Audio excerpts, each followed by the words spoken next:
It includes dozens of Marjorie Stoneman Douglas High School grads, like Michael Wiseman, who graduated from MSD last year. I refuse to let it be known as the next Columbine or the next Sandy Hook. Wiseman says he believes in the Second Amendment, but doesn't understand why anybody would have to have an automatic weapon. Because of the shootings, because of their extreme madmen out there, and you never know what they have the potential to do. Congressman Rooney says more needs to be done on the front end to make sure people who shouldn't possess guns aren't able to get them. If you standardize the age so that you need to be 21 to get a gun, like you do for pistols, you have a waiting period that can be extended in the event of a tripwire, where high-risk attributes are presented. Congressman Rooney says that his vote on gun reform isn't guaranteed unless it includes a provision allowing those with concealed weapon permits to use them across state lines. Reporting from Lee County, Adam Pinsker, Fox 4, in your corner. A Gulf Coast high school student, Baker, acted this morning after deputies say he made disturbing statements and people became concerned for his well-being. Deputies say they did not find anything dangerous inside his home. They say this is not related to any of the posts that many saw as threatening made against schools yesterday. In South Fort Myers, a female student at Cypress Lake High School arrested, accused of threatening in an Instagram post. In a message to parents overnight, the principal writing, the girl posted a photo holding what appeared to be a rifle with the caption, "I'll show you a expletive school shooting." The superintendent for Collier County Public Schools trying to clear up any confusion after a concerning social media post sent students and parents into a true frenzy yesterday. It turns out there was not a credible threat. 4 in Your Corner's Carl Fortier talking to the superintendent and getting her take on the idea of arming teachers.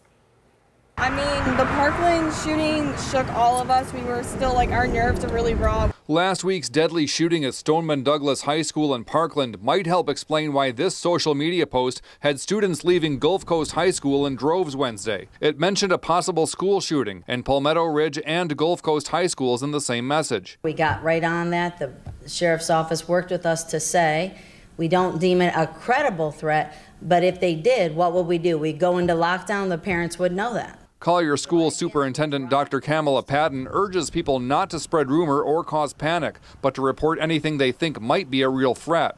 Early Thursday, a 16-year-old female Barron Collier High School student was arrested and charged with sending an email to a teacher which read, "Shooting you and the school Tuesday." What they write down at home or school or even a post on social media, any of those things, as you can see behind me, can lead to an arrest. President Trump supports the idea of arming a small percentage of teachers. I asked Dr. Patton about that for Collier schools. Has anyone proposed the idea of arming teachers in the classroom? Anyone who, meaning? Parents, faculty, the sheriff's office? No, and again, as we work with sheriffs, we're again very fortunate that our sheriff provides us those services. Carl Fortier, Fox 4, in your corner. And the superintendent says if there is ever a credible threat requiring a lockdown at any Collier County public school, parents would be notified immediately by phone, text, or email. Some parents at South Fort Myers High School telling 4 in Your Corner that the student parking lot has now been opened up for employees who work at the Twins baseball stadium right across the street. They're not happy about it. One parent says after seeing the chaos unfold in Parkland and several other schools across the country, he believes open up that parking lot to non-students is a risk not worth taking. It seems like a very unsafe situation to put our kids in with everything that's going on now in the schools. I don't think any public parking should be allowed on the school grounds when you don't have a clue as who's going to be parking there. Well, 4 in Your Corner took those concerns to the Lee County School District. They say that they have a long-standing relationship with the Twins, which have made donations to the school student programs, and the district has allowed the team to use their facilities in the past. And employees who do use the student lot on game days all have to undergo background checks, and there are 2 former law enforcement officers checking all the cars that come into that student lot. A puppy attacked by a pit bull on Fort Myers Beach, and the attacking dog's owner makes a run for it. Tonight, the search for his boat is on. Plus, whatever happened to the old-fashioned, like, flipping each other off and being on their way, you know?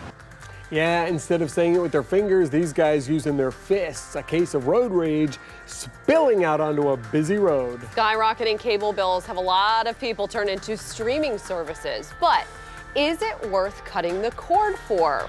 We'll get into it next on Fox 4 News at 10. That's all. Live from the station that's in your corner. News with Patrick Nolan, Amy Wegman, and weather with Chief Meteorologist Derek Beasley. You're watching Fox 4 News at 10.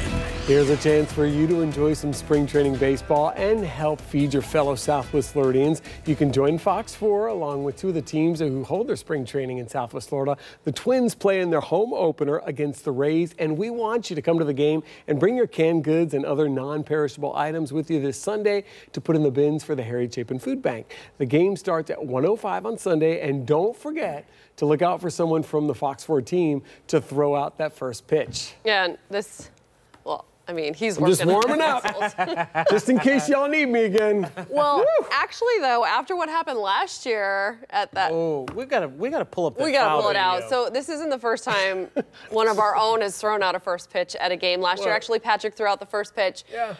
And the second pitch. Redo for the Charlotte Stone Crabs. Take a look at this one.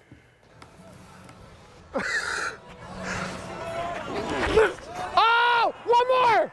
One more! Give me one more shot, please! One more! I can do better! They gave him another shot. Here we go. Much better. Much better. Still not good enough? No, it went over the plate this time. Yeah, it got off the ground. It looks far. I'll give it to you. That looks like a long distance to throw. I didn't want to say it at the time because I'm not a blamer, but I got a really bad signal from that catcher. Is that what it was? Yes. I don't think, normally we communicate in English. He was giving me one of the Spanish signals that day. It totally threw me off. I have to ask, though, what's with the twirl? That's like playing that game where you put your forehead on the bat and spin in circles before you try to run. Is our entire production and producer team dedicated to my complete humiliation? We just showed the pitch like 20 times. Over and over. You get the point. I do like your delivery, though. There's no shortage of enthusiasm. This is true, ever. To try to make up for the lack of talent. Well, looking forward to Sunday, then. It's going to be good weather for it. Weather looks good. We hit we broke a record today again in Southwest Florida. Naples, you guys take the prize today. Seeing a record high of 87. The old record, 86, set back in 1979. So, yes, the monotonous, warm, record-breaking temperatures continue across the area. And it looks like we're going to continue with this here for tomorrow into the weekend. We're getting some indications, though, that we're going to see a major pattern change to start March. So look for the first couple of weeks in March to finally start really cooling down and getting back close to where we should be for this time of year, maybe a little bit cooler than that. But radar right now not showing much over some showers over in the sections of Palm Beach County. We may have a couple that'll sneak over the area here for tomorrow, but the chances are low. 60s and 70s now, so it's a comfortable night. East winds at about 5 to 10. Here's what you can expect tomorrow morning. Again, skies will be mostly clear. We're expecting some mid to upper 60s. Plenty of sunshine in the forecast here for tomorrow afternoon.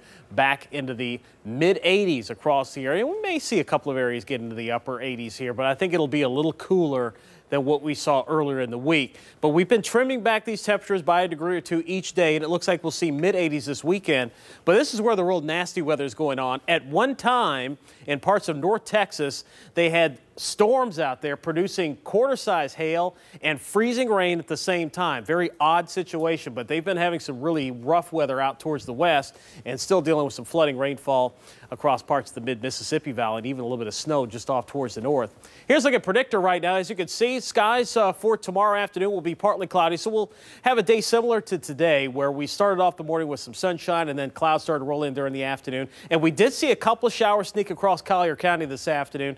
Would not be surprised to see that play out again here for tomorrow. Look at Saturday. We'll start the morning off with some sunshine, and then we'll be tracking some showers over on the East Coast, and some of those may try to sneak across the area during the afternoon, so the chance for rain on Saturday about 20%, mainly during the late afternoon, as we anticipate some of those showers coming over from the East Coast during the latter part of the day. 67 tonight, east winds 5 to 10. East winds 5 to 15 tomorrow for your Friday. 86 the high temperature under a mixture of cloud and sunshine. Here's your Inman Marine forecast. Seas running about 2 feet. Northeast winds at about 5 knots during the afternoon. Inland waters a light chop. Sunrise 2 minutes before 7. Here's your 7-day forecast. Cloud sunshine for the weekend and into next week, so not much change expected. Notice the temperatures do cool off a little bit, but still in the 80s for highs with very slim chances for afternoon showers. Thank you, Derek. Remember, 4 in Your Corner is your source for complete weather coverage, and now you can download download our free Storm Shield 4 mobile app. It's free now for push alerts and up-to-date information about the weather conditions in your area. Well, is your cable TV bill out of control? We hear people complaining about it all the time. Are you thinking of maybe cutting the cord? Maybe you have some cold feet about streaming altogether, though? Everyone's offering a deal, so it is kind of stressful to make the call. So we're going to take the stress out tonight. Yeah. 4 in Your Corner's John Matarese is going to look into which service might be the best deal for your needs so you don't waste your money. John? With cable and satellite bills in the stratosphere, streaming TV sounds more and more attractive every day. But it can be confusing with so many options. So we did a streaming showdown to help you decide.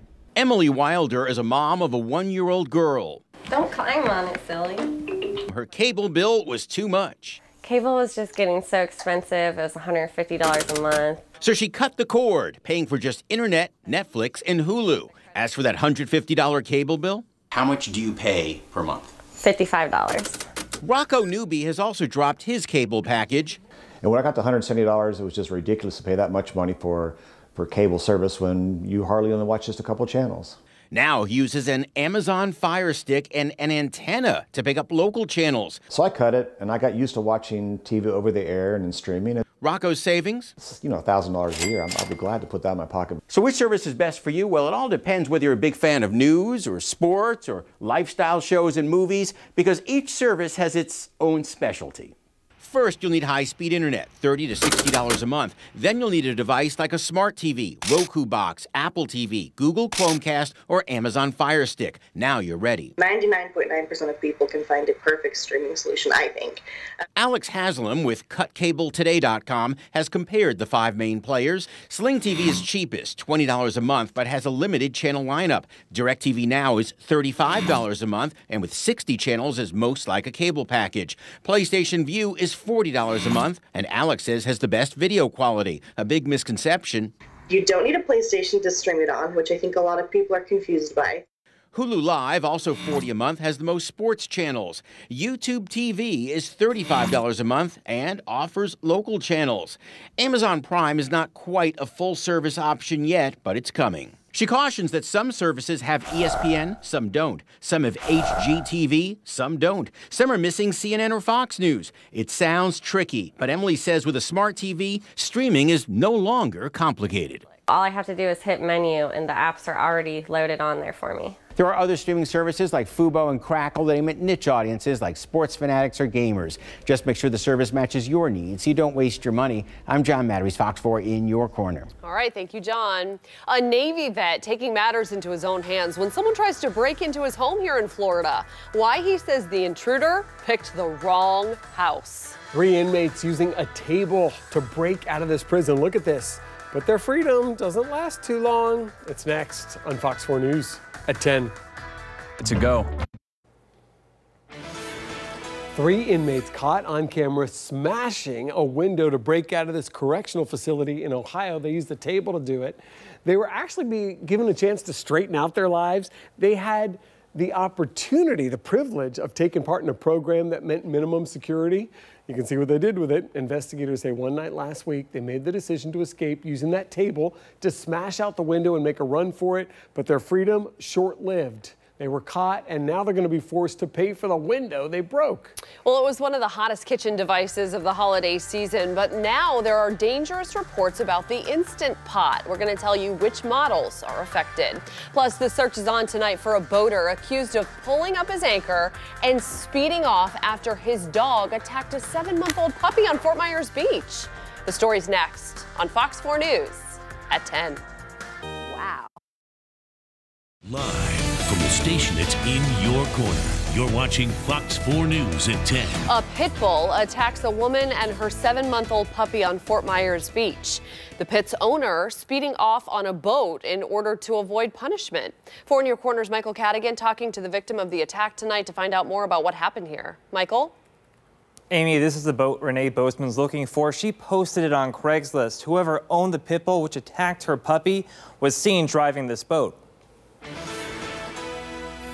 One moment, a woman and her puppy were playing on Fort Myers Beach. Then she was frantically calling out for help. Oh, dear God, my baby, please somebody help me. Her 7-month-old pup, Duncan, was in the jaws of a pit bull. The dog came up and grabbed him out of my arms and had him right around the neck and was shaking him, you know, and would not let go. Renee tried everything to free her puppy, even using her bare hands. The dog did growl at me because I did try to release his mouth. Renee got help from 2 people who tried to wrestle the attacking pit from Duncan. Went as far as holding Duncan while the other guy held the dog's neck to try to get him not to shake. They managed to finally get the puppy away from the jaws of the attacker by splashing cold water on it. I poured it right in the dog's eyes. Witnesses couldn't believe their eyes when the owner put his dog on the boat named Hot Rod and tried to escape. Hey, her dog's dead. Your dog just killed a dog. You can't leave like that. Beachgoers stopping him and made the owner return, but he gave them the slip and took off. He left right away. He left real fast. Duncan survived the attack. The pup still in pain and now whimpers at the sight of the beach and other dogs. Renee and her husband hoping this Craigslist ad helps them find the person responsible. We're really hoping that somebody knows who he is and can help us. Lee County Animal Service agents are hoping the name of the boat, Hot Rod, will help find a lead in this case. Michael Cadigan, Fox 4, in your corner. All right, thank you, Michael. Amanda Naples.